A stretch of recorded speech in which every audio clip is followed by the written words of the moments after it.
IPL 2023 की बात करें तो हार्दिक पांड्या और कुणाल पांड्या दोनों ही अपनी अपनी टीम की कमान संभाल रहे हैं। हार्दिक की टीम गुजरात टाइम्स प्लेऑफ में पहुंच चुकी है। दूसरी ओर कुणाल ने एक मैच में अपनी टीम लखनऊ सुपर जायंट्स को मुंबई इंडियंस के खिलाफ जीत दिलाई। टी20 लीग के 16वें सीजन में कभी पांड्या का जानी दुश्मन रहा बैटर साथ में खेल रहा, लेकिन उसका प्रदर्शन अब तक बेहद खराब रहा है। ऐसे में उसे अब बाहर किया जा सकता है। इंडियन प्रीमियर लीग में खिलाड़ियों के प्रदर्शन पर हमेशा से भारतीय सिलेक्टर्स की नज़र रही है। यहाँ अच्छा प्रदर्शन करने वाले खिलाड़ियों को वर्ल्ड कप तक में मौका मिल चुका है। इसमें नया नाम दीपक हुडा का है। आईपीएल 2022 में उन्होंने 450 से अधिक रन बनाए थे।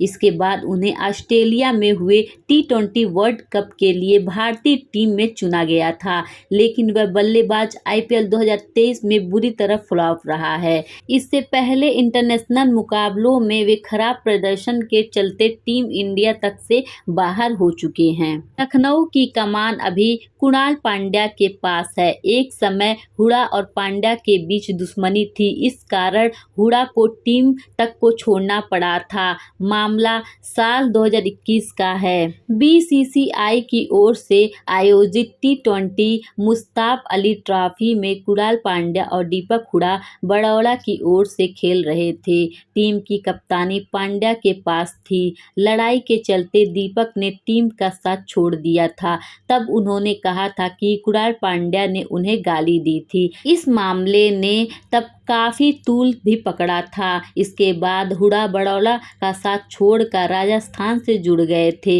इसके बाद बड़ौदा क्रिकेट एसोसिएशन ने हुडा की शिकायत बीसीसीआई से की थी।